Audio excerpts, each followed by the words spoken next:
My name is Willis Winters. I am the former retired director of the Dallas Park and Recreation Department, now the director emeritus of Dallas Park and Recreation.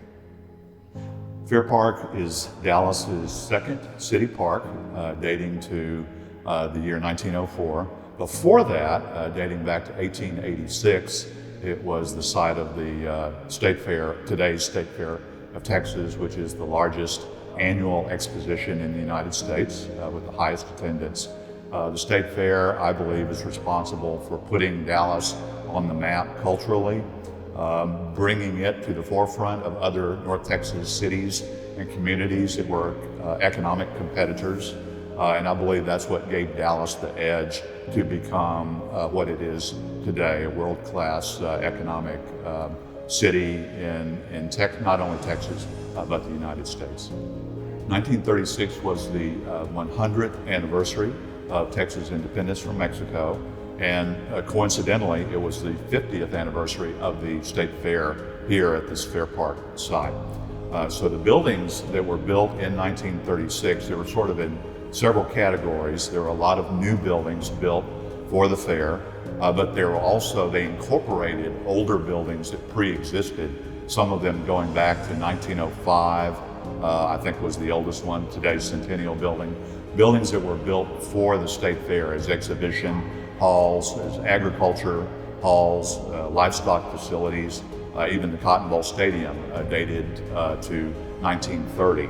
So there were a lot of pre-existing buildings that were incorporated into the ground plan created in 1936 for the Centennial Exposition, and in many, many new buildings were added out here. So Fair Park's significance today is because of its status as a World's Fair site. In the 30s, there were 6 World's Fairs in the United States during the 1930s, starting with Chicago in 1933, San Diego 1935, Dallas and Cleveland had the Great Lakes Exposition in 1936, and in the decade finished in 1939 with the really 2 great World's Fairs in San Francisco and New York, both in 1939.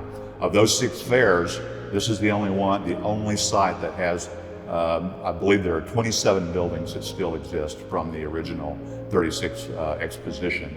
The other fairgrounds have, either no buildings at all remaining or a few buildings remaining. So that's what makes Fair Park unique in America as one of the great exposition sites, number 1 in the world, and also one of the great sites for Art Deco architecture still remaining in the United States.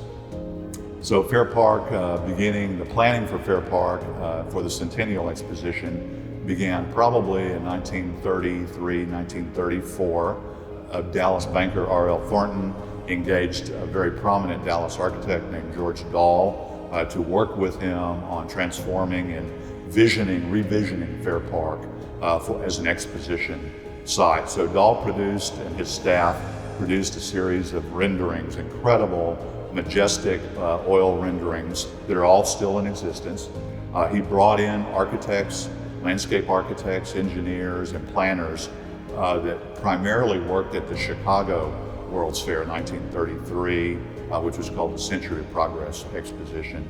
He brought them to Dallas, so they had brought in a talented team of artists from all over the world.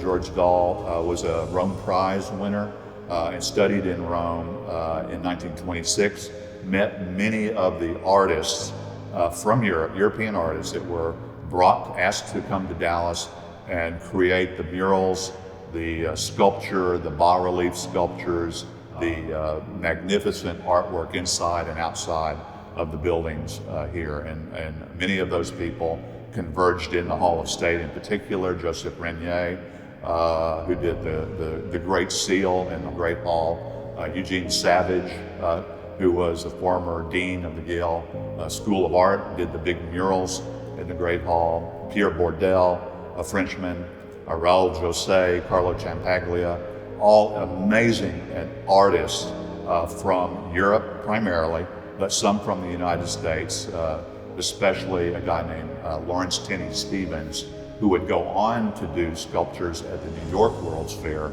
in 1939. So there was an amazing team of artists and architects, a lot of Dallas firms did many of the buildings, teamed together to produce these buildings. George Dahl and his staff did most of the exhibition buildings, but it was a convergence that was unheralded and unprecedented in Texas up to that time, and maybe even unmatched through the current day.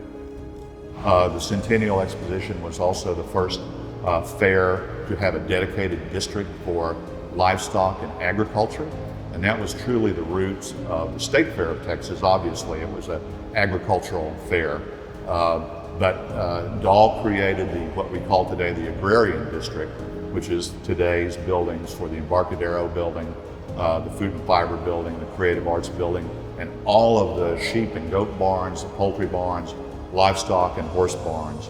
Those comprised, in the Pan American Arena, comprised the Agrarian District, which was the first dedicated district at a World's Fair for agriculture and livestock. And then I think the other thing that Fair Park is known for, Centennial Exposition, is the lighting, the nighttime lighting. And many of the fairs during the 30s understood how important that is. But I think here at Fair Park, it was taken to the next level.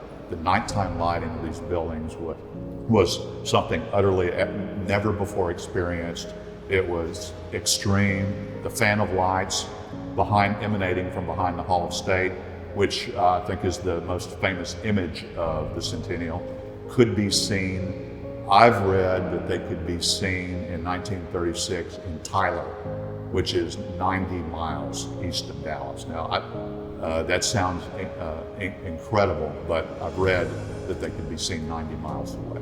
It was an immersive experience to come during the day, but people in Dallas also came back at night to experience the grounds because I think of the lighting. When you go to Fair Park during the State Fair, it's a totally different experience than coming to Fair Park on a Wednesday, weekday during a non-fair time. Because during the State Fair, you tend not to see the buildings. You're caught up in the emotion of the fair and the midway and the decorations and the flags and everything, and in the exhibit, you tend not to really focus on the buildings. But when you come back, and I've talked to people, they're astounded at what they don't see during the State Fair, especially when they go into the buildings as well. The interiors are amazing. So there's two different reactions. There's the State Fair reaction, caught up in the fun and festivities and just the overpowering greatness of the State Fair, the sensory, everything. And then there's the reaction to the art and architecture, which you really got to come back when there's nothing else going on.